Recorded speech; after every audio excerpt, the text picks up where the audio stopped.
They thought they could take $140 million and get away with it, but what happened next left them speechless. Stay tuned to find out how I turned the tables on them and changed everything. Do you think revenge is ever justified? Let me know in the comments below, and don't forget to subscribe for more jaw-dropping stories of betrayal and payback. It all started with a business deal, a massive one. I had been in the finance world for over a decade, and at the time, I was the CEO of a promising tech company. We were on the verge of a huge breakthrough that would have set us up for life. Investors, board members, and partners were all involved, and everything seemed to be moving smoothly. I trusted everyone around me, especially the men I'd been working with for years, my closest business partners. Then came the opportunity of a lifetime, a $140 million deal with a global conglomerate that would have solidified our position as leaders in the industry. The terms seemed too good to pass up. But as the negotiations went on, something felt off. I couldn't shake the feeling that I was being blindsided. I had no reason to suspect my partners, no reason to believe they would betray me. But looking back now, I realized the signs were all there. They had kept me in the dark about a few things, small details at first, like sudden changes in meeting schedules and odd shifts in the negotiation terms. But I trusted them. They were my friends. We had built everything from the ground up together. I never imagined they could be the ones to pull the rug out from under me. It wasn't until I received an anonymous tip that everything started to unravel. A whistleblower from one of our partner companies reached out to me with a simple message. They're planning to cut you out of the deal and take the $140 for themselves. At first, I thought it was some kind of sick joke. Why would they do that to me? I had built this company with them, shared my vision, and trusted them like brothers. But when I dug deeper, the truth was undeniable. My partners had secretly planned to divert the funds directly into their own accounts, bypassing me entirely. They had been working behind my back for months, making deals and lining up their exit strategy. The betrayal wasn't just about money. It was about years of trust, loyalty, and friendship that had been shattered in the blink of an eye. I was furious. But I knew one thing. I wasn't going to let them get away with it. The money was one thing, but the sheer audacity of their betrayal made me see red. They thought they could steal everything I had worked for and walk away untouched, but they had no idea who they were dealing with. This wasn't just a business deal anymore. This was personal. I wasn't going to let them take what was mine without a fight. It was time to take matters into my own hands. I knew I had to act fast. The $140 million wasn't just a number. It represented everything: the work, the sacrifices, the years of blood, sweat, and tears I had put into building this company. To have it stolen from me by the very people I trusted felt like a gut punch I couldn't shake off. But I couldn't afford to let anger dictate my next steps. I needed to be calm, calculated, and, most importantly, strategic. I wasn't just going to walk away from this quietly. I was going to make them pay. I started by gathering every piece of evidence I could find. I went through every financial document, every email, every conversation that had been held in the past few months. The deeper I dug, the more I realized how deep the betrayal went. They had been siphoning money out of the company for weeks, moving funds to offshore accounts, setting up fake deals, and lying to investors. The conspiracy was much bigger than I had initially imagined. But here's the thing: they underestimated me. They thought I wouldn't notice, that I wouldn't dig deep enough to uncover the truth. What they didn't know was that I had spent years learning the ins and outs of business law, finance, and, most importantly, how to spot a con when I saw one. I didn't want to just expose them. I wanted to hit them where it hurt. I wanted them to lose everything. I wanted them to feel the sting of betrayal, just like I did. And I knew exactly how to do it. I started by contacting my lawyer, a trusted friend who had helped me navigate many legal battles over the years. I knew I needed to move quickly, but I couldn't rush into it without a solid plan. We began gathering evidence for a lawsuit, one that would not only expose their fraud but also freeze their assets before they could get away with the money. But I didn't stop there. I reached out to a few of the investors who had been misled by my partners, people who had put their faith in them and now realized they had been duped. With their help, we started to build a case against them. one that would bring the full weight of the law down on them. I was no longer just playing defense. I was on the offense, and I wasn't going to stop until I had exacted the kind of revenge they deserved. As the days passed, the plan began to come together. I couldn't wait for the moment when I could reveal the full extent of their betrayal to the world. But I wasn't going to rush into anything. I needed to make sure everything was perfect. I wanted them to feel the full consequences of their greed and deceit. One night, I sat alone in my office, reviewing the final details of the case.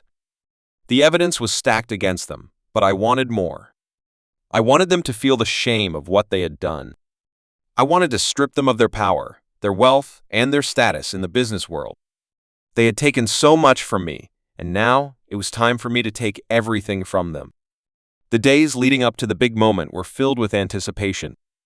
I had carefully orchestrated every detail, making sure that every step I took was calculated and precise. The lawsuit was ready to be filed, the evidence was airtight, and the investors were on board. But I wanted one more thing: closure. I wanted to look them in the eye and see the realization that they'd underestimated me, that they had played their cards wrong. I arranged a meeting with my partners, the very men who had once been my closest friends in the business. We met in a sleek, modern conference room, glass walls, shiny surfaces, and expensive furniture that spoke of power and influence. I had sat in this very room countless times, but today it felt different. Today, I was in control. They walked in as confident as ever. I could see it in their eyes, their arrogance, their belief that they had already won. They thought they were untouchable, that no one could ever come close to exposing their dirty deeds. But I had a surprise for them. "Jim, it's good to see you," one of them, Mark, said with a fake smile. "What's this about?" We thought everything was settled. I could hear the condescension in his voice, as though he was still the one holding all the cards. The anger bubbled up inside me, but I controlled it. I wasn't here for petty arguments or heated exchanges. I was here to deliver the truth. I stood up slowly, making sure all of them could see the cold determination in my eyes. "I know what you've done," I said, my voice steady, but my words cutting through the room like a blade. "I know about the money you've been siphoning, the fake deals you've set up, the lies you've been telling investors, and the way you thought you could take $140 million and walk away untouched." They all froze, their expressions shifting from smug confidence to shock and disbelief. Mark, who had always been the most arrogant of the group, quickly masked his surprise with a forced laugh. "Jim, you've lost it. You really think you can come in here and—" I interrupted him, pulling out the folder that held all the evidence. I placed it on the table between us with a thud that seemed to echo in the room. "This is just the beginning," I said, watching them all carefully. "This is the evidence of your fraud, your deceit, and your greed. I've got it all: emails, bank transfers, false transactions. You thought you could get away with it, but you didn't count on me. You didn't count on me fighting back." The room was silent now, each of them taking in the reality of what I had just said. The walls they had built around themselves, the power they had assumed they would always hold, were starting to crumble. "You can't prove any of this," Mark finally said, his voice trembling with uncertainty. "You're bluffing. No one will believe you." I smiled coldly, shaking my head. "It's already in motion. The lawsuit is filed. The investors are informed. And the authorities are going to get involved soon. You're done." They started to panic, trying to deny everything, but I wasn't interested in their excuses anymore. They had no idea how deep the hole they had dug for themselves was. This wasn't just about money anymore. It was about the destruction of everything they had built on lies. The meeting ended with them storming out, but I knew it wasn't over yet. This was just the beginning. I had set the trap, and now it was time to watch them fall. I had played my cards, and the revenge was going to be sweeter than I had ever imagined. The days following the confrontation were a whirlwind of legal meetings, phone calls with investors, and constant pressure from my lawyer to keep the momentum going. The moment I exposed my partners, it was like watching a house of cards crumble. They tried to cover their tracks, of course, denying everything, claiming that I was the one fabricating the evidence. But the proof was irrefutable. They were caught, and they knew it. It didn't take long for the news to spread through the industry. Investors who had once trusted these men began pulling their money out, and the deals that had been in the works started to fall apart. My partners tried to salvage what little they had left, but their efforts were futile. They had underestimated me, and now they were paying the price. I, on the other hand, was finally starting to feel some sense of relief. The anger that had burned inside me for weeks was beginning to subside, replaced by a quiet satisfaction. They had thought they could take $140 million and get away with it, but now everything they had worked for was slipping through their fingers. The weight of what they had done was becoming clearer by the day, and the consequences were coming for them, whether they liked it or not. But as much as I wanted to savor their downfall, there was a lingering feeling inside me. A feeling that no amount of revenge could fill. I had spent so much time and energy focusing on taking them down that I had neglected my own healing.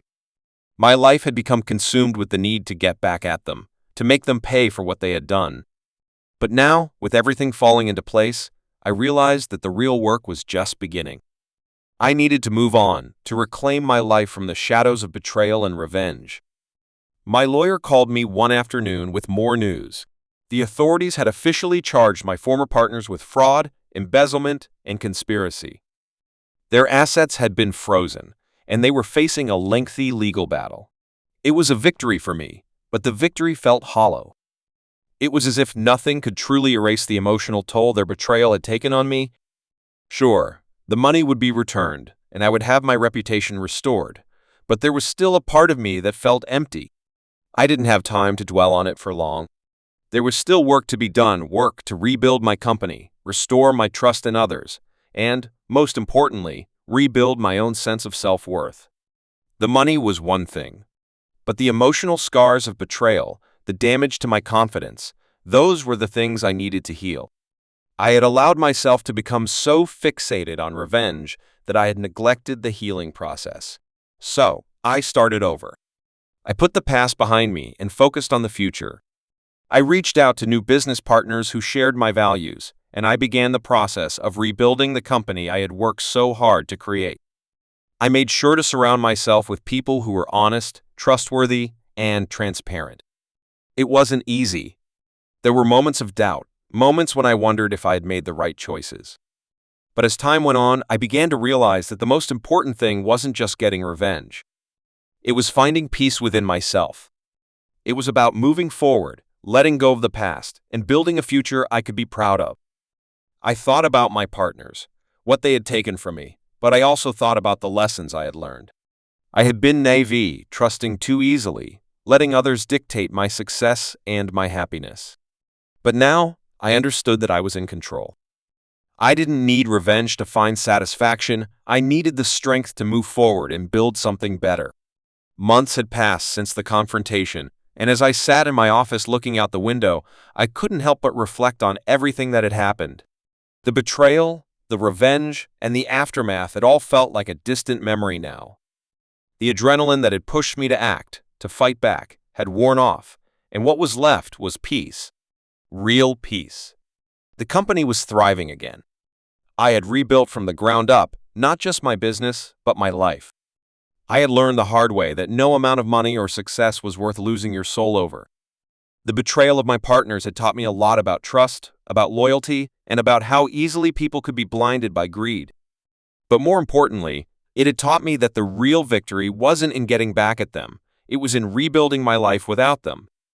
I had finally come to terms with the fact that the revenge I sought while satisfying in the moment wasn't the answer. I had fought for justice, yes, but I hadn't realized that justice also meant finding closure and moving on. And I had done that. I had found my way out of the darkness they had cast me into, and now I was standing in the light once again. As I sat there, looking at the success of my new company, I felt a sense of pride. I had done it on my own. I had rebuilt everything I had lost, not by taking revenge, but by moving forward. The people who had tried to tear me down were gone, and in their place, I had found a stronger, more focused version of myself. I had learned the value of hard work, of integrity, and, most importantly, of being true to myself. The legal battles were over, and my former partners were left to deal with the consequences of their actions. The $140 million had been returned, but it no longer mattered to me. What mattered was the life I had reclaimed, the lessons I had learned, and the person I had become. I had fought for my future, and I had won. Looking back, I realized that I didn't need to hold on to the anger or the resentment anymore. I had gotten my revenge, not by taking from them what they had taken from me, but by building something greater than they ever could have imagined. And as I leaned back in my chair, I couldn't help but smile. The journey had been painful, but it had led me to this moment of peace, of understanding. I had come out on top, not because I destroyed them, but because I found the strength to move forward and rebuild. If you've ever faced betrayal, if you've ever felt the sting of being wronged, know that you're not alone. Revenge might feel sweet, but true victory lies in rebuilding, in reclaiming what's yours, and in moving on. What's your take on revenge? Do you think it's worth it, or is there a better way to get back at those who hurt us? Let me know in the comments below. Subscribe for more powerful stories of resilience, revenge, and the strength to rise above. Thanks for watching. Remember, the real power is in moving forward.